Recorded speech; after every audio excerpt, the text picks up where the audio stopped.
کربلا کا ایک سبق خواتین کے لیے بہت اہمیت کا حامل ہے اور وہ سیدہ زینب سلام اللہ علیہا کی استقامت اور اس کٹے ہوئے اس درد و غم کے مارے ہوئے قافلے کو لے کر کے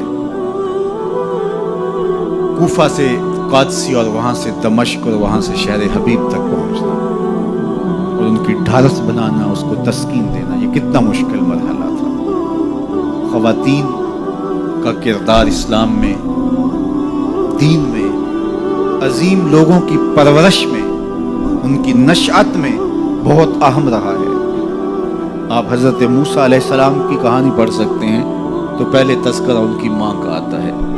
اس دور کے یزید، فرعون کے سپاہی بچے ماؤں کی گودوں سے چھین کر کے کاٹ دیتے ہیں اور حضرت موسیٰ علیہ السلام کی زندگی بھی اس خطرے سے دو چار ہوتی ہے تو اپنے بیٹے کو ایک صندوق میں ڈال کے دریائے نیل کی موجوں کے سپرد کر دیتی ہے اور پھر کس طرح اللہ دوبارہ بیٹے کو ماں کی گود تک پہنچاتا ہے، وہ کہانی آپ نے کتاب رحمت قرآن مجید سے بارہا پڑھی ہوگی۔ حضرت ہاجرہ سلام اللہ علیہا بھی ایک خاتون ہیں جس نے اپنے بیٹے کی، اپنے شوہر کی عدم موجودگی کے اندر ایسی تربیت کی کہ زمانہ آج بھی اشش کر رہا ہے کہ باپ کہہ رہا ہے بیٹا میں تجھے ذبح کرنا چاہ رہا ہوں تو بیٹا کہتا ہے ابا ذبح کیا، جو کرنا ہے کیجیے۔ اقبال کہتا ہے یہ فیضان نظر تھا یا کہ مکتب کی کرامت تھی، سکھائے کس نے اسماعیل کو آداب فتح۔ وہ ماں تھی جس نے بتایا باپ کیا ہوتا ہے۔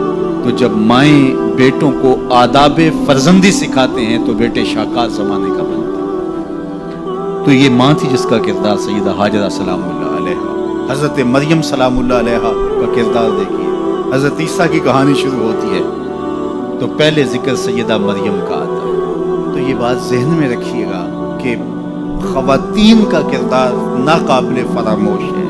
جو بھی کارہائے نمایاں سر انجام پائے ہیں اور تحریکوں کی نہضت اور نشر ہوئی ہے، اس کے پیچھے جو ہے وہ کسی خاتون کی محنتوں اور اس کی کد و کاوش اور اس کی جانسوزیوں اور جگر کاویوں کا سلسلہ ضرور موجود ہے۔ اب کربلا کی تاریخ ادھوری رہتی ہے جب تک حضرت سیدہ زینب کا کردار سامنے نہیں آتا۔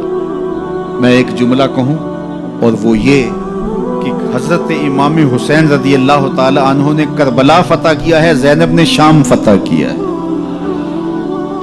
اور حضرت زینب کی خطابت کے تنتنے اور جس انداز سے آپ نے مخاطبہ کیا، اللہ اکبر، واقعی وہ علی کی بیٹی ہیں، حسین ابن علی کی ہمشیرہ ہیں اور خون نبوت ہے۔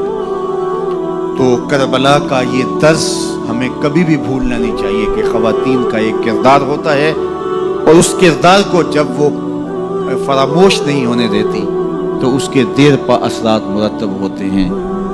جو مرد ہوتے ہیں ان کی ایک اور طرح کی ذمہ داریاں ہوتی ہیں، لیکن اندرون خانہ ذمہ داریوں کو جب خواتین دیانت کے ساتھ سنبھالتی ہیں تو قومیں بنتی ہیں اور جو ہے وہ تاریخیں رقم ہوتی ہیں۔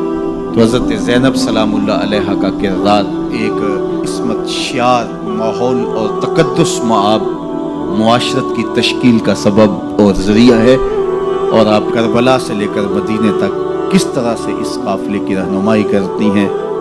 آخری بات، حضرت امام حسین رضی اللہ تعالی عنہ نے ظلم، ناانصافی اور جبر کے خلاف کھڑے ہو کر کے حقیقی طور پہ کامیابی اور کامرانی حاصل کی۔ جس طرح میں نے کہا کہ تلوار نہیں جیتی، خون جیتا ہے۔ مظلومیت خود بڑی طاقت ہے، خود بہت بڑی قوت ہے۔ تو حضرت امام حسین سر بلند ہوئے۔